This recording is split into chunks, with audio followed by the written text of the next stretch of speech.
pessoal, bem-vindos a um novo episódio do Back with Jesus. Hoje trazemos novamente um convidado mega especial que vocês já conhecem, porque já saíram 2 episódios com esta pessoa espetacular, que é o nosso querido pastor David Ferreira. Muito obrigado. Por isso, é assim, se ainda não foram ver os outros 2 episódios, têm que ir ver, porque estão maravilhosamente bons e vocês estão a perder uma grande oportunidade de aprenderem mais sobre várias coisas, como o pecado e a cruz. Pronto, é isso. E aliás, é importante ver esses episódios até para entender um bocadinho as respostas a estas questões, não é? Sim. Toda uma formação Pois é, está tudo interligado. Pronto, e então? Então, nós pusemos no Instagram uma caixinha de perguntas para vocês fazerem, para estarem à vontade, para nós conseguirmos responder a essas dúvidas. Nós trouxemos aqui o pastor David e escolhemos apenas 2 perguntas para este episódio. A primeira, eu posso já ler, que é: faz sentido dizer que a igreja é para todos quando muitos se sentem excluídos apenas por serem homossexuais, transexuais e por aí adiante? Ora, muito bem, é uma pergunta muito importante para os tempos que nós estamos a viver e, de certa maneira, até controversa, porque tem gerado muita controvérsia aí fora e até se tornou algo extremamente político nos dias de hoje. E falar disto até parece que é tóxico, ninguém pode dizer nada, nem pode manifestar a sua opinião acerca do assunto. Nós aqui vamos abordar isto do ponto de vista do que é que a palavra de Deus diz, certo? Não vamos falar acerca da opinião de A, B, C ou D, não é minha opinião, não é a opinião de mais ninguém, a não ser aquilo que está escrito na palavra de Deus. E eu quero dar esse entendimento para que pessoas que querem aprender acerca do que está escrito possam entender o que é que a Bíblia fala acerca disso, não é? Portanto, isto é direcionado para alguém que quer se relacionar com Deus. Alguém que não quer, não faz sentido nenhum, certo? Então, a primeira pergunta é se homossexualidade e transexualidade e várias outras coisas relacionadas com sexualidade, que não é só estes casos, se isso é pecado, o que é pecado? Na Bíblia fala acerca de a relação entre marido e mulher, homem e mulher, isso sim. Nós temos que entender uma coisa: Deus tem um oponente e nós temos um oponente também, que é o diabo, e o diabo confronta a Deus em todos os aspectos, incluindo também na área sexual. Ou seja, se Deus diz, os meus parâmetros daquilo que é correto fazer é homem com mulher, o diabo vai dizer, então eu vou fazer com que o homem fique com o homem e vais ver que vão haver muitos que vão querer antes isso do que querer a tua vontade. O diabo vai sempre apresentar um confronto contra Deus em todas as áreas, incluindo a sexualidade. Na palavra de Deus fala acerca da homossexualidade e transexualidade.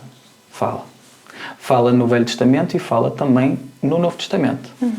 Eu vou ler aqui 2 versículos. Um que é em Levítico, no capítulo 18, versículo 22, que é muito claro e fala assim: não te deitarás com varão como se fosse mulher. É abominação perante Deus. Pronto, é claro, é sucinto, é objetivo e diz: isto perante Deus é abominação. Para o homem pode não escandalizar, mas para Deus escandaliza. Ok, e isto já desde o Velho Testamento. No Novo Testamento continua a mesma afirmação. Em 1 Coríntios 6, no versículo 9 até o versículo 11, são versículos muito completos, porque fala aqui de muita coisa e explica muito bem. Diz assim no versículo 9: vocês não sabem que os perversos não herdarão o reino de Deus? Não se deixem enganar, nem imorais, nem idólatras, nem adúlteros, nem homossexuais, nem ladrões, nem avarentos, nem alcoólatras, nem caluniadores, nem trapaceiros herdarão o reino de Deus. Assim foram alguns de vocês do passado, mas foram lavados, foram santificados, foram justificados em nome do Senhor Jesus Cristo e no Espírito do nosso Deus. Bem, toda esta resposta está rica em profundidade de conhecimento. Mas vamos por partes. Então, a resposta mais direta a homossexualidade, transexualidade é pecado? Sim. A palavra de Deus é clara quanto a isso. É pecado. Então, como eu falei, e como há um bocado eu estava a dizer, é importante verem um episódio, neste caso, relativo ao pecado, para entenderem um bocadinho acerca disto. O que é pecado? Como eu tinha explicado no outro episódio, pecado é uma infração das leis de Deus, do reino de Deus. Não é? Nós cá na Terra temos as nossas próprias leis. Se nós infringirmos, sendo apanhados ou não, estamos a infringir uma lei. Se nós formos, há consequências para os nossos atos. No caso do reino de Deus, se nós nos mantivermos em pecado, que é assim a infração das leis de Deus, nós somos excluídos e não temos acesso ao reino de Deus. Não é? o que é que acontece aqui na Terra se eu infringir uma lei de Deus, um princípio de Deus? Só há punição se essa lei estiver também no Código Penal da Terra, não é? Daquele determinado país. Se eu cometer homicídio aqui na Terra também é condenável. Se eu roubar aqui também na Terra é condenável. Bem, também é condenável, mas há políticos, etc. A gente consegue fazê-lo muito avidamente e muito sorrateiramente e não lhes acontece nada. Porquê? Porque criam leis para os proteger. Mas a lei da Terra diz que roubar que é mau, que é um crime, não é? Sim. Então isso está de acordo com a palavra de Deus. Mas no caso de, por exemplo, homossexualidade, não. Aqui na Terra não é condenável, pelo menos no nosso país. Não é condenável. Adultério também não é condenável. A fornicação também não. Tudo isso perante os olhos de Deus é pecado. Ou seja, não há consequência aqui na Terra dos termos legais, mas quem quer ter acesso ao reino de Deus tem que se privar de fazer estas coisas e dizer, eu preciso me separar para isso. Não é? Então eu vou pedir aqui à Ana para ler então Salmos no capítulo 115, versículo 16. Porque assim nós vamos entender muito claramente a diferença entre o reino dos céus e o reino do homem, o reino da terra, não é? Os reinos da terra. 115, 16, 115, não é? versículo 16, sim. Os mais altos céus pertencem ao Senhor, mas a terra Ele a confiou ao homem. Ora, aqui está muito claramente, o reino dos céus, os céus pertencem a Deus. Mas a terra, Ele confiou ao homem. Então é o homem que governa, é o homem quem dirige, é o homem quem decide, é o homem que impõe as suas próprias leis sobre o governo da terra. Portanto, o homem decide aquilo que é certo e aquilo que é errado aqui na terra. Não é Deus que estipula a sua lei sobre a terra. Os mandamentos de Deus não estão assim, não é? Os princípios de Deus, Deus se reserva no direito de os pôr em prática no céu, mas aqui na terra o homem faz tudo e mais alguma coisa contrário à vontade de Deus. E nós, quando pensamos assim, onde é que está Deus no meio desta criminalidade toda, destes horrores todos, nós pensamos assim, quem está a governar a terra não é Deus, é o homem. Ele confiou a terra ao homem. Então, quando perguntam porquê é que Deus permite o mal, então é o homem que está a governar a terra. É por isso que há tanto mal, não é Deus. Certo? Então, o governo da terra está na mão do homem, mas o governo dos céus está inteiramente na mão de Deus. E ali o homem não pode opinar, nem pode dizer isto tem que ser assim ou tem que ser assado. Nós ali não riscamos coisa nenhuma. Deus não fundou a criação do seu reino e não criou todas as coisas que existem baseadas na nossa opinião. Lamentavelmente, para muita gente gostava de mudar muita coisa e dizer porque é que não fazemos assim, porque é que não fazemos diferente. Deus vai dizer, eu não perguntei a tua opinião, meu caro. Tá, eu agradeço, mas não, eu criei assim porque eu sou Deus. Se tu fosses Deus, criavas à tua maneira. E é por isso que a terra está do estado em que está. Porque o homem faz as coisas à maneira do homem. E não tem consideração naquilo que é de Deus. Não é? Então Deus não impõe a sua vontade sobre a terra à força. Nem tão pouco interfere nas decisões que o homem toma. Não é? Então eu vou pedir à Mariana para ler Deuteronômio 30 no versículo 19. Porque fala algo extremamente importante, que é o livre-arbítrio que o homem exerce aqui na terra. Não é? Deuteronômio 30, versículo 19.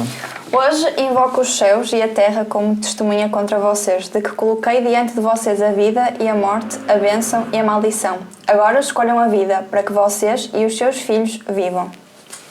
Pois é, Deus deu livre-arbítrio ao homem para ele escolher como ele quer viver a sua vida, a maneira como ele quiser. E Deus não condena ninguém por ele exercer esse livre-arbítrio. Se a pessoa disser, eu quero ir para a esquerda, Deus diz, vai à tua vontade. Tu és livre para o fazer. Sim, eu quero seguir a Cristo. Muito bem, ele fica contente e fica entusiasmado. É isso mesmo que eu quero. Mas se a pessoa diz, eu não quero ter nada a ver com Deus, ele é livre para fazer e para assim decidir. Então, neste versículo aqui diz claramente, eu coloco os céus e a terra perante ti. Coloco a vida e a morte. Coloco a bênção e a maldição.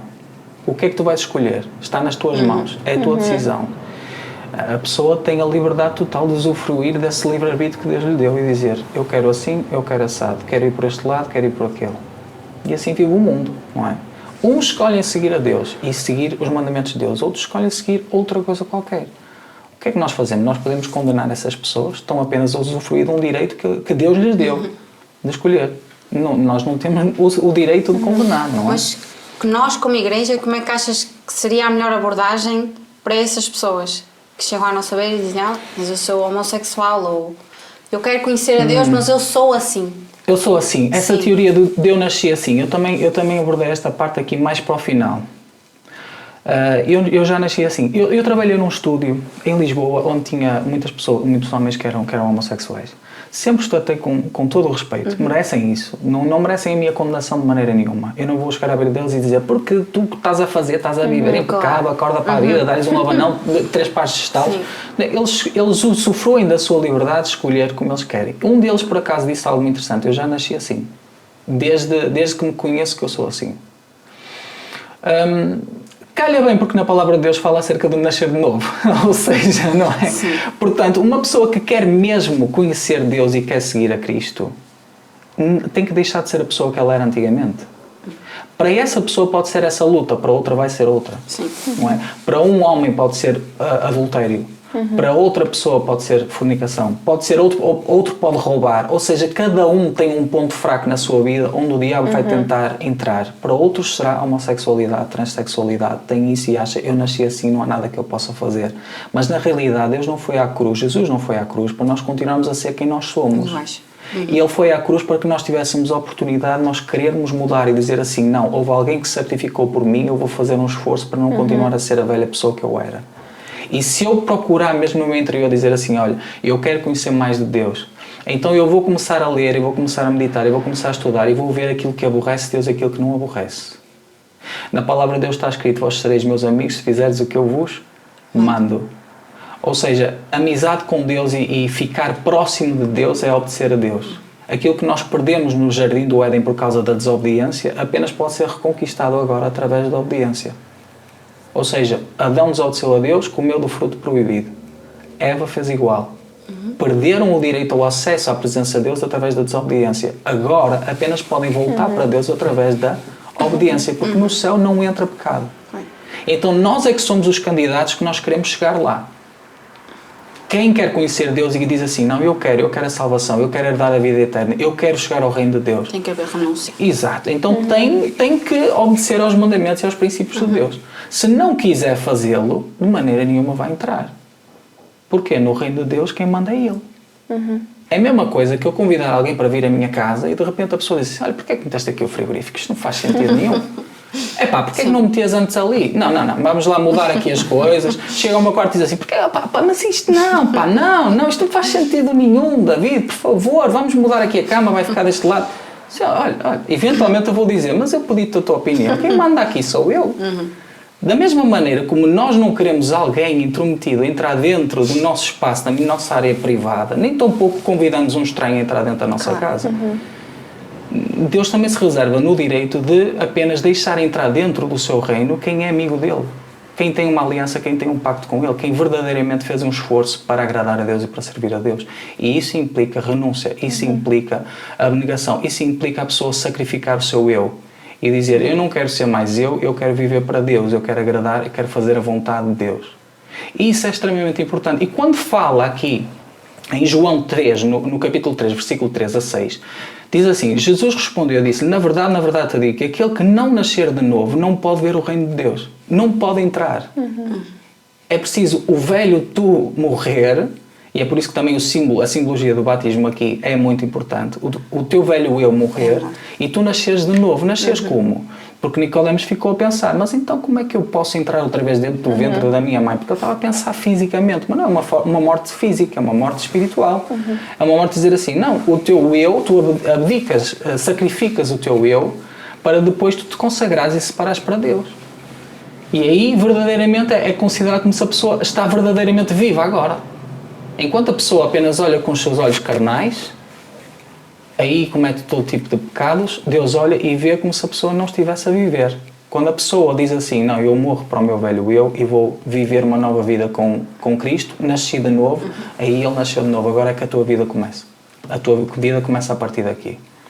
Eu há tempos atrás estava a falar com umas pessoas aqui da igreja e elas disseram assim, quantos anos é que eu tenho? Eu a partir de agora já tenho uma certa idade, o meu velho eu, então eu só começo a contar a minha idade a partir do momento em que eu me batizei, que eu aceitei Jesus. Então tenho 23.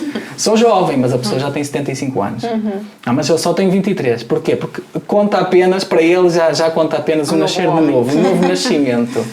Então, é um facto, a pessoa, se disser assim, eu já nasci assim, mas se tiver o desejo e a vontade de fazer a vontade de Deus, então faz esse esforço e esse sacrifício de dizer assim, eu tenho que controlar os sentimentos, e eu já disse isto várias vezes, ainda há pouco tempo tive essa prova, esse teste.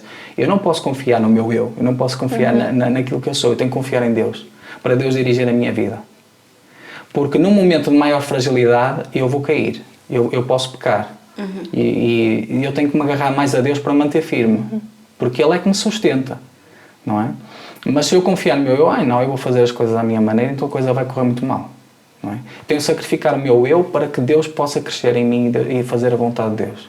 Vai ser fácil? Não vai ser muito fácil. Muitas vezes nós vamos Claro. muitas vezes nós vamos ser postos à prova. Aliás, na Bíblia diz, a cada dia eu sou mau. Todos os dias nós vamos ser postos à prova. Todos os dias o diabo vai tentar. Eu acho que aqui há 2 pontos. Eu acho que é a parte da renúncia por parte deles. Sim. E acho que é a parte do julgamento da nossa parte.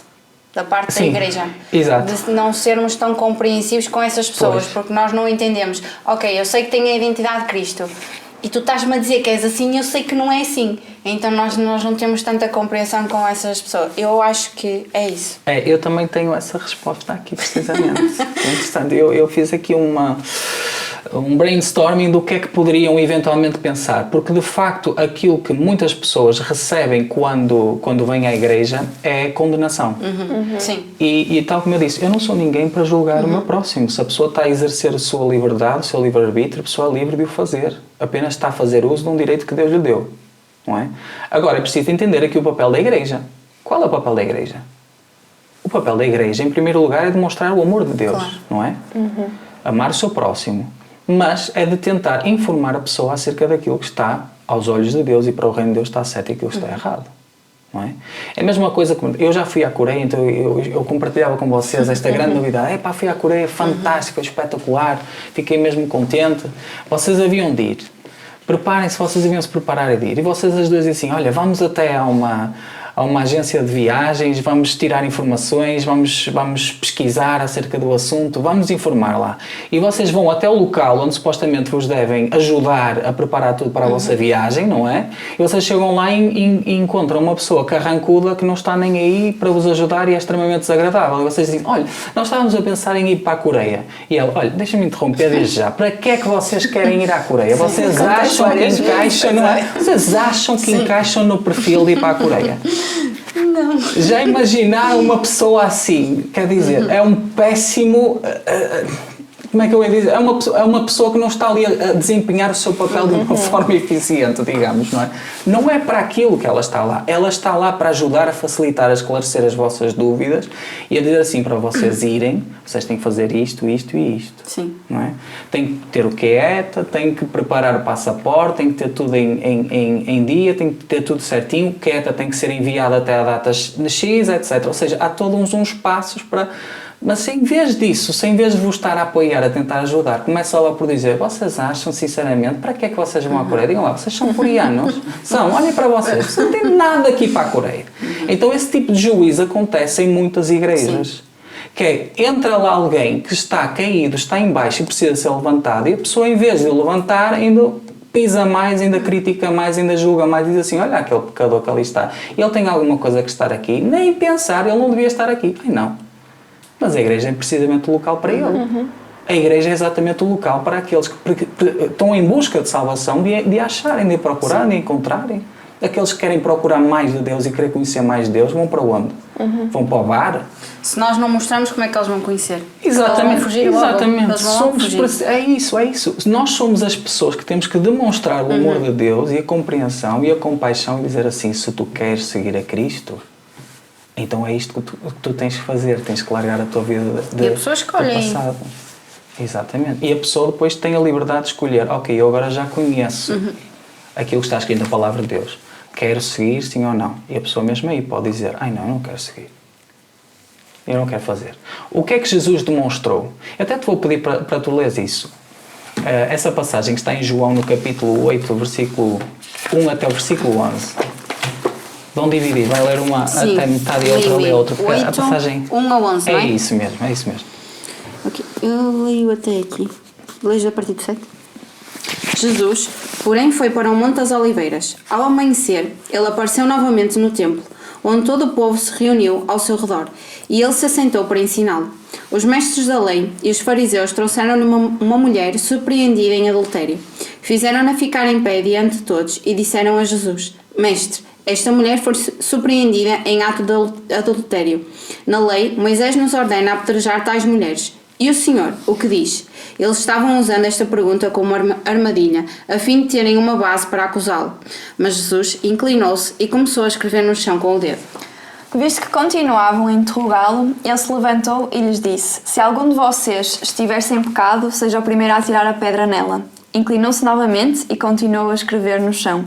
Os que o ouviram foram saindo, um de cada vez, começando pelos mais velhos. Jesus ficou só, com a mulher em pé diante dele. Então Jesus pôs-se em pé e perguntou-lhe: Mulher, onde estão eles? Ninguém a condenou? E ela respondeu: Ninguém, Senhor. E Jesus depois diz isto: nem eu te condeno, vai e não peques mais. Este caso é um caso claro e evidente de onde está o coração de Deus e onde está o coração do homem, não é? Agora, nós pensamos assim: a Igreja condena muito, o mundo todo condena muito. Não é só condenação da parte da Igreja que isso acontece. No mundo todo há homofobia, há xenofobismo, há racismo, no mundo todo, não é só na Igreja. Portanto, isso existe no modo geral, porque o diabo ataca nessas áreas no modo geral. Agora, os cristãos deveriam demonstrar de facto, embora muitas vezes não o façam, o amor de Cristo, a compaixão de Cristo. Porque esta mulher foi apresentada perante ele. O pecado dela não era homossexualidade, era adultério. Foi trazida aos pés de Jesus e Jesus começou a escrever. Alguns dizem que ele começou a escrever os pecados, outros começaram a escrever os nomes deles, etc. Nós não sabemos o que é que ele escreveu, mas um dia eu tenho um interesse em saber. Eu posso acreditar que ele estava a escrever e a denunciar os pecados que cada um tinha, dizendo assim: pela mão de Deus está tudo detalhado. E quando os mais antigos começaram a ver aquilo que estava a passar, e Jesus a dizer: quem está sem pecado, força, quem então que atira a primeira pedra, quem se achar santo, então começa a julgar desde já. Desta forma, Jesus demonstrou: vocês não têm o direito nenhum de julgar esta mulher. Mas curioso é que Jesus disse: nem eu te condeno. Mas depois lança... porquê? Porque ela estava na terra. Ela está na terra e é livre de exercer o seu livre-arbítrio. Mas depois lança este desafio: vai, não peques mais. Não faças isso. Segue-me. É a mesma coisa que dizer: segue o reino de Deus, vem atrás de mim, vem por este caminho conduz à salvação, este caminho conduz ao perdão, este caminho conduz à reconciliação com Deus. Aquilo que tu estavas a fazer não é bom para ti. Porquê? Porque vai conduzir eventualmente à tua morte. Sim. Então a demonstração física daquilo que aconteceu, que iria acontecer, era também uma representação do mundo espiritual daquilo que iria acontecer se ela continuasse em pecado. Que foi o amor e a compaixão de Jesus que lhe deu força para ela se levantar. Não foi a condenação. Porque eu garanto, as pessoas muitas vezes sentem repúdio sobre aquela coisa, mas muitas vezes estão a tentar esconder o seu próprio pecado. Porque, de certa maneira, Jesus, ao dizer assim: vai, não peques mais, onde é que estão aqueles que te acusavam? Foram todos embora, não é? Mas aqueles estão a esconder aquilo que eles fazem e continuam a fazer e não se arrependem. Arrepende tu e segue-me, vai, não peques mais. E essa passagem é absolutamente brilhante. Porquê? Assim nós entendemos qual é o papel da Igreja, é ensinar as pessoas que querem entrar no reino de Deus o que devem fazer para conseguir alcançá-lo. Então, mas aqui é que também está a grande questão: vem para a Igreja para seguir a Cristo, vem para seguir, não para fazer a tua vontade. Isto nós estamos a assistir muito. Infelizmente, governos estão a fazer muita pressão para mudar, nas escolas também, fazer muita pressão para que a pessoa não tenha o direito à sua liberdade religiosa. Ou seja, no início a Igreja tinha muita influência, principalmente aqui no Ocidente, a Igreja tinha muita influência sobre o Estado. É um facto. Depois disseram: não, o Estado é um Estado laico, há uma separação entre a Igreja e o Estado. Mas agora começa a haver muito o Estado a entrar dentro da Igreja a mudar e a querer mudar as coisas que dizem respeito à lei e aos princípios de Deus. Na China nós vimos essa notícia recentemente de eles mudarem passagens, incluindo esta que nós falamos, de que na China tentaram mudar a Bíblia no sentido de dizer: não, Jesus pegou numa pedra e apedrejou a mulher, foi ele próprio que condenou. Eu não imagino Jesus de maneira nenhuma a fazer isto. Mas na China eles disseram: não, temos que arranjar aqui uma forma de fazer com que Jesus não passe pelo bom da fita, mas seja um malvado condenador e que traz juízo sobre as pessoas e condena. eles estão a mudar porque estão-nos a achar demasiados conservadores. Nós agora já somos os extremistas. Sim, Os que sim. nós queremos manter somos os extremistas. Sim, tudo aquilo que eles não conseguem controlar é para Sim. eles um perigo, problema. não é? E quando eles olham que o Evangelho para os crentes é uma autoridade superior ao do governo, isto é um problema, é uma ameaça. Porquê? Sim. Porque eles podem se revoltar contra nós, contra as nossas normas, contra a nossa corrupção, contra os nossos abusos e dizem assim, esta malta, se houver muitos cristãos que se juntam e começam a fazer pressão sobre o governo, aí o governo é capaz de ceder e cair. Então eles olham para os cristãos como sendo uma ameaça. Porque os cristãos dizem assim, Deus está acima do Estado. Para nós o Evangelho está acima do Estado. A nossa prioridade é Deus, não é o governo. Então eles acham, não, isto aqui não pode ser. Então começam a invadir o quê? As escolas, para atacar quem? As crianças. E a começar a picar aqui e ali, que é para ver o que é que tu vais fazer. E começam muito com a sexualidade, que é uma área muito sensível e para crianças sendo precoce pode ser um grande problema. Sim. Psicológico, físico, pode trazer graves problemas. E o que está a acontecer nos Estados Unidos é horrível. Como é que alguém é capaz de dizer que é válido e que é bom uma criança de 5 aanos ou de 6 anos estar-se a preparar para fazer uma cirurgia de mudança de sexo? Isto faz sentido? E os pais não têm direito, não têm voto na matéria e dizer assim, não, o seu filho diz e muitas vezes aliciado na escola, quem disser que se sente uma menina num corpo de um menino, então que levanta a mão e recebe uma recompensa. Isto aconteceu, isto apareceu nas notícias nos Estados Unidos. É claro, em só alguns canais, porque os outros fica tudo em silêncio. Claro. Está tudo pago, está tudo subornado. Isto aqui é mal demais. Parece uma ficção. E há mas está a muitos acontecer. casos agora que eu tenho visto que fizeram essa cirurgia muito cedo ou incentivaram ela a tomar as hormonas e assim, Certo. e que agora estão a ter as consequências, têm danos psicológicos, Sim. já nem sabem sequer o que é que são, já nem queriam fazer a cirurgia ou tomar as hormonas e realmente aperceberam-se que aquilo foi um erro. Pois. E na altura, agora que elas têm mais maturidade, pensam, eu deveria era ter apoio e perceber qual é o trauma que me está a causar isto. Não é injetar-me de hormonas ou levar-me logo para uma psicóloga para tentar mudar o meu sexo. Não, deviam Nem tão perceber a pouco causa. fazer uma cirurgia que depois Sim. acaba por ser irreversível. Exatamente. Para não falar no caso de imensa gente que depois acaba por cometer suicídio Sim. por causa disso. Sim. E isso nos Estados Unidos está a acontecer Pois está. dramaticamente. Nós, felizmente, aqui em Portugal, sendo ainda um bocado pequenino, parece que as coisas não tardam a chegar cá, mas as coisas já começam a entrar. Basta ver o investimento que foi feito nos grupos LGBT de 500 milhões de euros cá em Portugal, não é? Sim. Portanto, as coisas estão a acontecer aos poucos vão infiltrando e vão fazendo. E de repente, quando nós demos por ela, se deixarmos isto continuar e alastrar, de repente temos um problema muito grande e muito sério. E isto não é bom de maneira nenhuma, não é?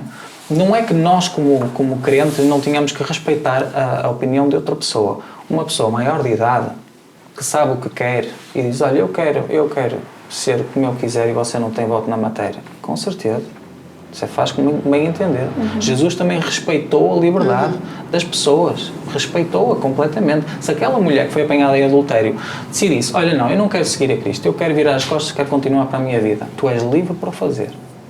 Em outros casos, há um caso muito claro e muito evidente e é muito interessante, que um jovem aparece perante Jesus e diz, o que é que eu faço para herdar a vida eterna? E Jesus diz, olha, tens de respeitar, ama ao Senhor teu Deus, todo o teu coração, honra o teu pai, a tua mãe, não roubes, não mates, tens feito tudo isso. E ele, todas essas coisas tenho feito desde a minha mocidade.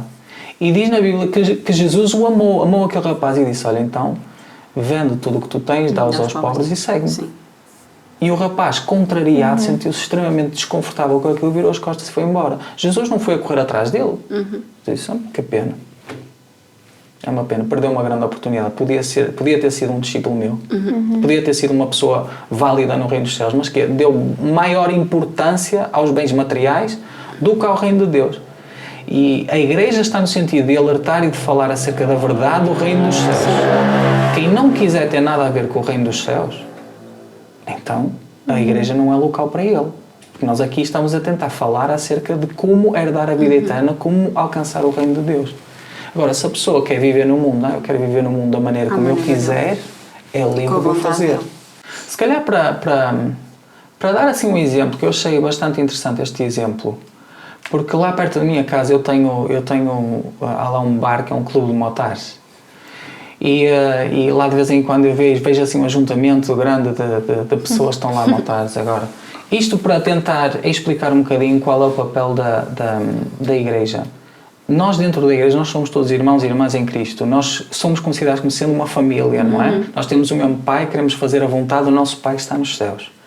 E era a mesma coisa que chegar lá alguém àquele clube de motares e dizer assim, olha, mas porquê é que vocês aqui não têm pessoas que andam de carro, que andam de autocarro, que andam a pé, de comboio? Não, explique-me lá, mas qual é a cena de vocês só quererem aqui as motas? Não estou a perceber, nós temos que ser inclusivos. Temos que deixar, mas isto aqui é um clube de motares, meu amigo. Você gosta de motas? Não gosto de motas. Tenho moto, quero andar de moto, nem tão pouco quero, nem estou interessado. Mas eu vim aqui para dizer que acho discriminação. Pá, as pessoas que andam de autocarro não vêm aqui. Porquê é que não vêm?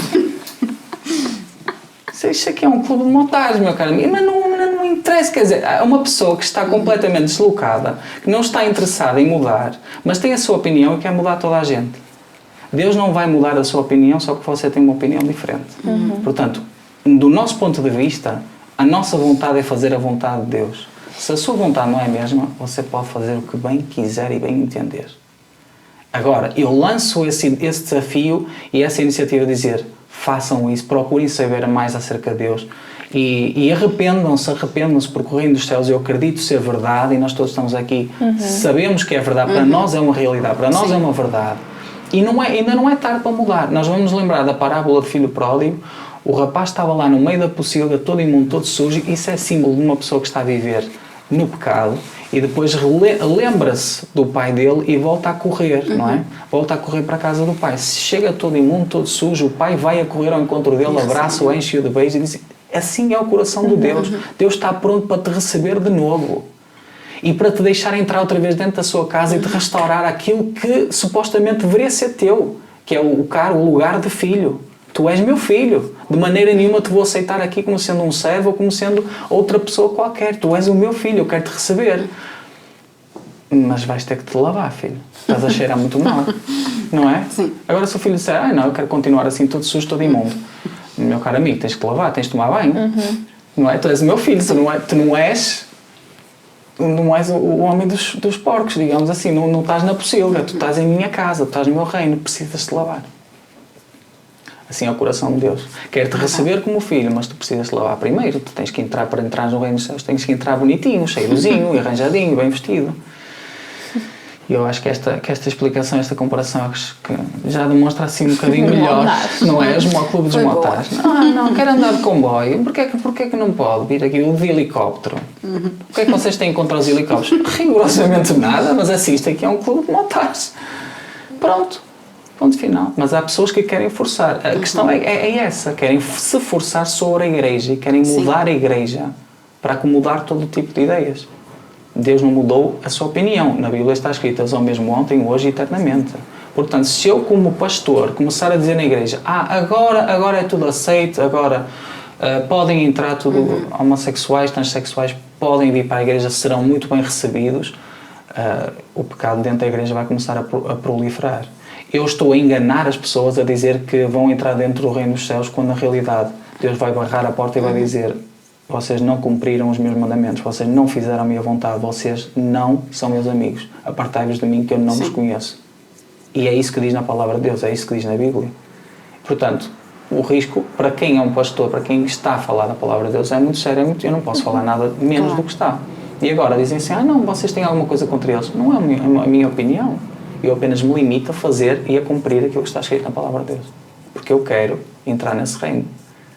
Se outro não quer, faça como bem entender. A escolha é dele. A escolha é dele. Nós só temos é que mostrar. Exatamente. Se a nossa vontade é entrar, nós é que temos que obedecer. Não é Deus que tem que obedecer à nossa vontade. Sim. É isso, pessoal. Respondemos a mais uma questão e uma importantíssima questão neste episódio.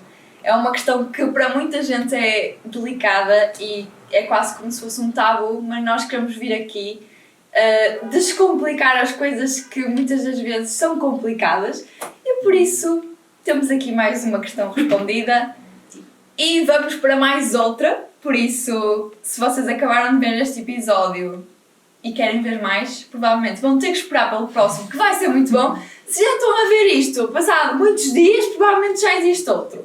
Por isso, vão para lá, está bem, pessoal? É isso, sigam-nos no nosso Instagram, que nós abrimos lá caixinhas de perguntas para mais questões. É isso, tá? Um beijo!